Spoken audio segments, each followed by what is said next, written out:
Hello everyone, welcome to Vita spoken English. ಬನ್ನಿ, ಇವತ್ತಿನ ವಿಡಿಯೋದಲ್ಲಿ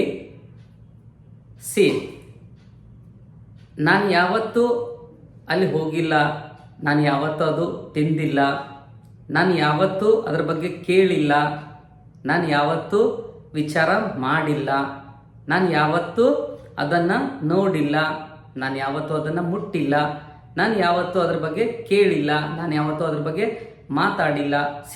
ಅರ್ಥ ಮಾಡ್ಕೊಳ್ಳಿ.